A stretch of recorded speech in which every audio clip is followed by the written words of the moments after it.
अस्सलाम वालेकुम guys, welcome back to another YouTube video. आपका भाई असद आपकी खिदमत में हाजिर है गाइस। सो गाइस, आपके एडमिशंस आप लोगों ने अप्लाई कर दिए हैं। अब आप वेट कर रहे हो कि आपके कभी भी रिस्पांस आने वाला है। अगर रिस्पांस आ गया तो आपने एनरोलमेंट मूव कर दी है।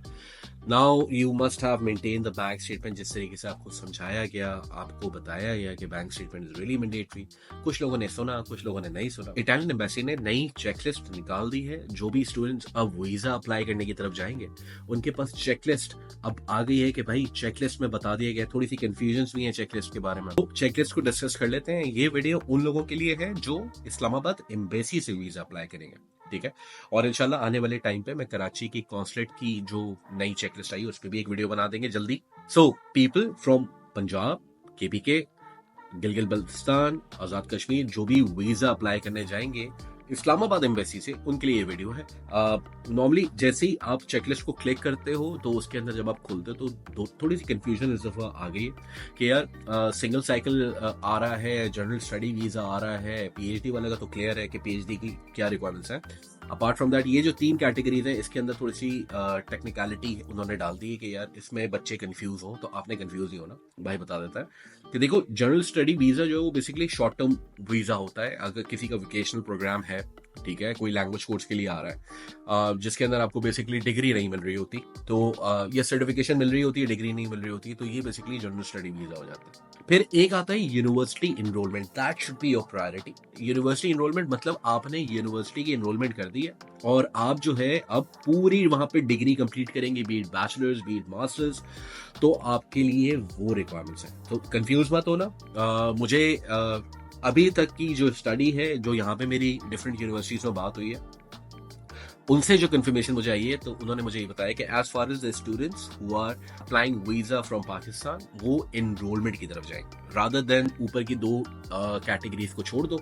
और एनरोलमेंट सिंस आपकी हुई भी है यूनिवर्सिटी के अंदर, यूनिवर्सिटी पे जाके आपने अपनी एनरोलमेंट की है, तो अब आप उस चीजों को पकड़ के बैठ जाओ। तो आज हम बात करेंगे एनरोलमेंट के बारे में, बिकॉज एनरोलमेंट ही हमारी मेजर जो पाकिस्तान से रिक्वायरमेंट्स आती हैं वो एनरोलमेंट वालों के लिए आती है। बिकॉज एनरोलमेंट के अंदर जो चीजें रिक्वायर्ड है वही सेम ऑलमोस्ट रिक्वायरमेंट जो है वो जनरल के लिए भी है या सिंगल साइकिल प्रोग्राम वाले के लिए भी है। तो यही है कि हम एनरोलमेंट पर फोकस करें कि एनरोलमेंट की इस दफा क्या रिक्वायरमेंट्स आएंगे। सबसे पहली रिक्वायरमेंट जो है that is the visa application form. जो आप भर रहे हैं, मेक श्योर कि आपने कैपिटल लेटर्स में भरना है। अब आप बड़े हो गए, ठीक है, आपको ये चीज पता है कि जितनी भी रिक्वायरमेंट्स होती हैं, जितने भी फॉर्म्स होते हैं, उनको कैपिटल लेटर्स में भरा जाता है। और उसके अंदर कोशिश करनी है कि हमने कोई उसको काटना नहीं है, एरर्स नहीं आने चाहिए, बिल्कुल सीधा सीधा बड़े बड़े लेटर्स में आप लिख दें। बड़े मतलब ये वाले बड़े नहीं, कैपिटल लेटर की बात करें। Second is your recent passport size picture. देखो, पिक्चर एक आपने खिंचवाई होगी जब आप 10th पढ़ रहे होगे, 12th पढ़ रहे, you need to make sure कि रीसेंट पिक्चर होनी चाहिए, ठीक है। आपके जो कान हैं वो क्लियर दिखने चाहिए। ये देखो, मैं इतनी डिटेल में इस वजह से जाता हूँ ताकि आपको एक चीज की समझ में आए दैट आपकी विजिबिलिटी आपकी पिक्चर से, आपकी जो पिक्चर है उसके अंदर आपके कान दिखने चाहिए, ठीक है। बैकग्राउंड साफ होना चाहिए।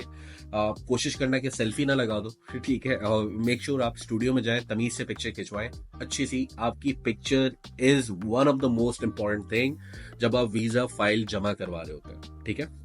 वैलिड ट्रैवल डॉक्यूमेंट मांगा हुआ है कि भाई आपका जो ट्रैवल डॉक्यूमेंट है that is suppose to be a passport. आपका जो पासपोर्ट है वो कम से कम 3 महीने के वैलिड होना चाहिए। But for the safe side मैं एडवाइस करता हूँ अपने स्टूडेंट्स को कि कम से कम 9 महीने या 12 महीने के लिए आपकी वैलिडिटी होनी चाहिए। बिकॉज जब हम वीजा फाइल करते हैं, कभी कभार आपका वीजा फाइल आने में, वीजा का रिजल्ट आने में टाइम लग जाता है। तो वो ऐसा ना हो आप 3 महीने के लिए, 2-3 महीने के लिए एम्बेसी रखे अपने पास और वो एक्सपायर हो जाए, उसके बाद आपका वीजा रिजेक्ट होता है। मेक श्योर आपका जो पासपोर्ट है that should be valid for more than 6 to 9 months at least. Take sure कि आपका जो ट्रैवल डॉक्यूमेंट है that is valid for more than 12 months, ठीक है। मेरी एडवाइस ये है। Rest is your choice. जो एम्बेसी ने लिखा हुआ है वो तो लिखा हुआ है 3 से 6 महीने के लिए वैलिड होना चाहिए।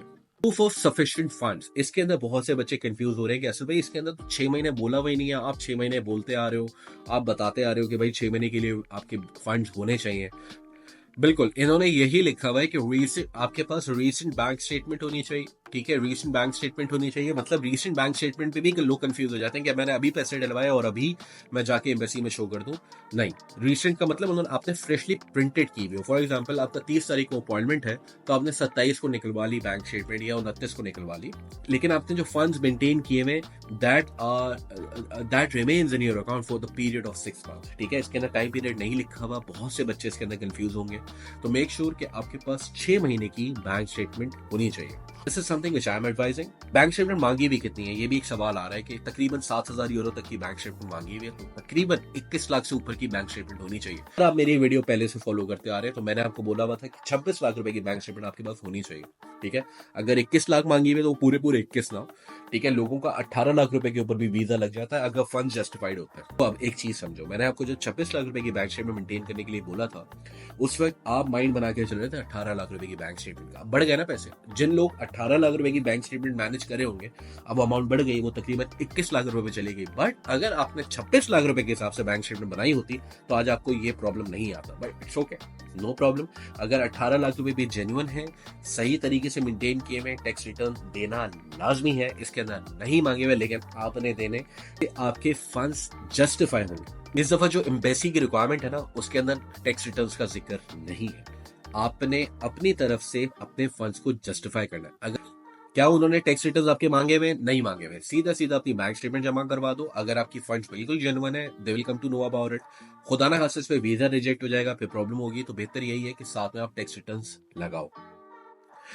इसके अलावा इन्होंने मांगा हुआ है कि जो भी आपके स्पॉन्सर हैं, ठीक है, जो भी आपके फंड्स को स्पॉन्सर कर रहे हैं, आपके वाले साहब कर रहे हैं, ठीक है, आपकी भाई कर रहा है, आपका बहन कर रहा है, जो भी फंड्स स्पॉन्सर कर रहे हैं आपको, उनका प्रूफ होना चाहिए कि भाई हम ये स्पॉन्सर कर रहे हैं। तो स्पॉन्सरशिप डिक्लेरेशन इसके अंदर होना जरूरी है। लीगल सिटीजन, फॉर एग्जाम्पल मैं हूं, लेकिन मैं यहाँ पे सिटीजन नहीं हूँ। ठीक है, मैं यहाँ पे ओवरसीज ही हूँ। हम लोगों को यहाँ पे स्ट्रनेरी बोला जाता है, ओवरसीज बोला जाता है। तो हम लोग जो है, क्या हम आपको स्पॉन्सर कर सकते हैं इंडिविजुअल कैपेसिटी में? क्या मैं कर सकता हूं? मैं नहीं कर सकता। क्या मेरी कंपनी आपको स्पॉन्सर कर सकती है? बिल्कुल कर सकती है। लेकिन मसला ये है कि मेरी कंपनी नहीं है। क्या अगर आप मेरी कंपनी के थ्रू अगर आप फॉर एग्जांपल आते हैं और हम यहाँ पे आपको स्पॉन्सर कर रहे हैं, तो क्या उसकी क्रेडिबिलिटी होगी? अभी नहीं होगी। टाइम लगेगा थोड़ा कि हमारी कंपनी भी इंशाल्लाह आगे जाके थोड़ी सी बड़ी हो जाएगी, तो हम लोग भी अपने बिहाफ पे भी स्टूडेंट्स को यहाँ पे बुलवा सकते हैं। But for now this is not, मैं सिर्फ एग्जांपल देने के लिए अपनी कंपनी का नाम ले रहा हूँ, लेकिन हम लोग अभी फिलहाल स्पॉन्सर नहीं कर सकते। We are not in a position, हम लोग इतनी बड़ी कोई कंपनी नहीं है।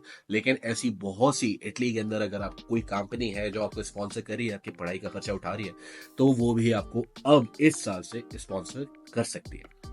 ये तो हो गई स्पॉन्सरशिप की बात। इसके बाद आपकी जो एनरोलमेंट हो गई और आपकी समरी फॉरवर्ड हो गई है, वो पेपर भी आपने साथ में लगाना है कि भाई हमारी समरी ऑलरेडी फॉरवर्ड हुई भी है और हम अब वीजा फाइल सबमिट करने के लिए आ रहे हैं। इसके अलावा बारी आ जाती है डीओवी की और चीमिया की। अभी हमारे पास एक एडमिशन अल्हम्दुलिल्लाह सिक्योर हुआ, उसके अंदर क्लियरली मेंशन है कि भाई आपको, हमारे स्टूडेंट को ना डीओवी रिक्वायर्ड है ना चीमिया रिक्वायर्ड है। जब वो हमारी स्टूडेंट यहाँ पे आ जाएंगे, इंशाल्लाह वीजा लग जाएगा, तो वो आके खुद इन पर्सन अपना डिक्लेरेशन, अपने डॉक्यूमेंट्स लेकर आएंगे और इनकी डॉक्यूमेंट्स को वेरीफाई किया जाएगा। But this is one of the few cases, मैंने शायद पहली दफा जिंदगी में ये देखा है कि उस स्टूडेंट, हमारी जो वो वाली स्टूडेंट है, उनको डीओवी और चीमिया की तरफ नहीं जाना। वो क्लियरली मेंशन्ड है, क्योंकि डीओवी और चीमिया requirement comes from the university, not from the embassy. अगर आपकी यूनिवर्सिटी ने लिखा हुआ है कि भाई उनको डीओवी चाहिए, उनको चीमिया चाहिए, तो आपको करवाना पड़ेगा। और अदरवाइज आपको, अगर यूनिवर्सिटी ने यही लिख के दे दिया कि हमें डीओवी की रिक्वायरमेंट नहीं है, हमें चीमिया की कोई रिक्वायरमेंट नहीं है, आपने इन पर्सन आके यहाँ पे इटली में करवानी है, दैट इज समथिंग एल्स। ठीक है, हमारे साथ ये एक केस हुआ है। ठीक है, ये वाला केस हुआ है, डीओवी एंड चीमिया is not required by the embassy, लेकिन स्टूडेंट को आएंगी तो वो खुद करवाएंगी। सो गाइज, ये थी कुछ बेसिक। सो गाइज, इसमें मैंने कोशिश की कि आपको थोड़ा सा डिटेल में समझाया जाए that how you should prepare your documents. और इंशाल्लाह आने वाले टाइम पे मैं कराची के ऊपर बना दूंगा, बट मोर और less requirements remain the same. So guys, if अगर मैंने कोई पॉइंट मिस कर दिया तो प्लीज कमेंट करना, इंशाल्लाह भाई will get back to you. और अपना बहुत ख्याल रखिए। Wish you good luck and hope to see you soon in it. अच्छा।